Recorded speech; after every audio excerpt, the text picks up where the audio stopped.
नमस्कार प्रेक्षकांनो, लग्नानंतर होईलच प्रेम मालिकेचा आजचा भाग खूपच भावनिक, प्रेरणादायक आणि समाजाला विचार करायला लावणारा होता.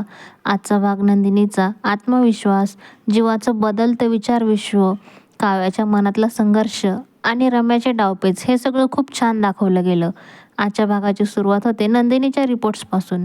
नंदिनी रिपोर्ट्स पाहत असते आणि जीवा तिला थांबवतो. तो म्हणतो की नको पाहू, गप्प बस, तुला त्रास होईल. पण नंदिनी ठामपणे म्हणते की मला आता ते पाहायचंच आहे. आणि जेव्हा नंदिनी रिपोर्ट्स पाहते तेव्हा तिला समजतं की ती पुन्हा एकदा नापास झाली आहे. पण प्रेक्षकांनो, इथेच नंदिनीचा खरा स्ट्रॉंगपणा दिसतो, कारण ती अजिबात खचत नाही. उलट ती शांतपणे म्हणते की इट्स ओके, मला पुन्हा एक संधी मिळाली आहे.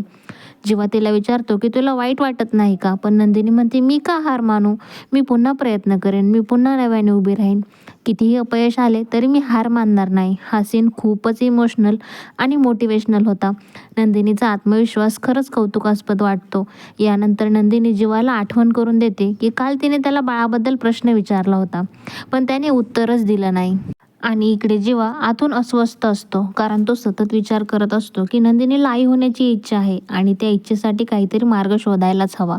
दुसऱ्या बाजूला आपण पाहतो की रम्या काव्याशी बोलत असते. रम्या काव्याला विचारते की तुला बाळ हवं आहे ना, कारण काव्याचं वागणं काहीसं वेगळं झालेलं असतं. रम्या तिला समजावते की पार्थ किती खुश आहे, त्याला बाबा होण्याचा आनंद झालेला आहे आणि बाळ आलं की आयुष्य किती बदलून जाईल. पण काव्या काहीच उत्तर देत नाही. तिच्या चेहऱ्यावर चिंता दिसते. ती गप्प राहते आणि रम्याला तिचं हे वागणं संशयास्पद वाटायला लागतं. तेवढ्यात रम्याला विजयचा कॉल येतो आणि रम्या सांगणार होती, पण कॉलमुळे ते सगळं थांबवलं. यानंतर सीन खूपच महत्त्वाचा आहे. नंदिनीने एक उपक्रम ठेवलेला असतो. तिने काही आश्रमातल्या, काही सोसायटीतल्या महिलांना बोलवलेलं असतं.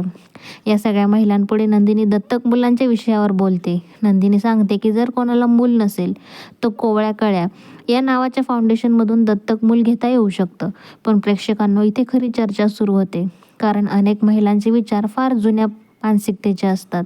काही जणी म्हणतात की दुसऱ्याचं मूल आपलं कसं होईल, काही म्हणतात आपलं रक्ताचं मूल ते आपलंच असतं, तर काही जणी म्हणतात दत्तक मुलावर हक्क चालत नाही आणि ते आपल्या घरात फिट बसेलच असं नाही.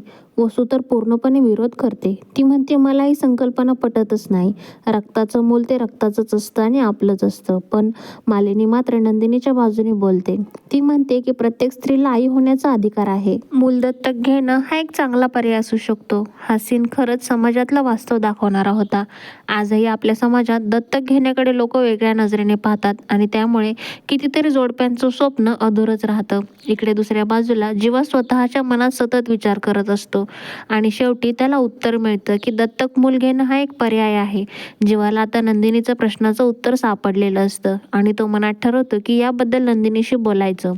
पुढे पार्थ काव्याला कॉल करतो. पार्थ तिची खूप काळजी घेतो. तिला पाणी प्यायला सांगतो, तिच्या तब्येतीची विचारपूस करतो आणि तिच्या चेहऱ्यावर हास्य आणायचा देखील प्रयत्न करतो. काव्या थोडी हसते, पण तिच्या मनात प्रचंड गोंधळ असतो. शेवटी ती पार्थला सांगते की तिला अभ्यास करायचा आहे आणि ती फोन ठेवते. यानंतर नंदिनी सगळ्यांसमोर एक दृष्टीहीन महिलेचं एक पत्र वाचते. त्यात तिने लिहिलेलं असतं की एक मुलगी दत्तक घेतल्यानंतर तिचं आयुष्य कसं बदललं. हे सीन खूपच हृदयस्पर्शी होता. प्रेक्षकांनो, हा सीन इतका इमोशनल होता की सगळे स्तब्ध होतात. अनेक महिलांना आपली चूक लक्षात येते आणि नंदिनीचं बोलणं लोकांच्या मनाला भिडतं. आणि याच वेळी जीवा तिथे येतो. नंदिनी त्याच्याकडे पाहते आणि दोघांच्या नजरेतून खूप काही बोललं जातं. आता भागाचा शेवट तर खूपच धक्कादायक आहे.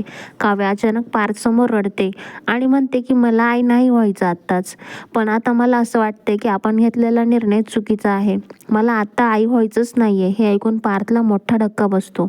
पण खरी गोष्ट म्हणजे रम्या दाराशी उभी राहून हे सगळं ऐकत असते आणि रम्याच्या चेहऱ्यावरचं इम्प्रेशन पाहून असं वाटतं की आता हाच मुद्दा वापरून पार्थ आणि काव्याच्या आयुष्यात मोठा भूकंप घडवणार आहे. तर प्रेक्षकांनो, आजचा भाग इथेच संपतो. भेटूयात पुढच्या भागामध्ये. तुम्ही तुमच्या आयुष्यातला अनमोल वेळ देऊन हा व्हिडिओ पाहिलात त्यासाठी मी तुमची मनापासून आभारी आहे. तुम्हाला रिव्ह्यू आवडला असेल तर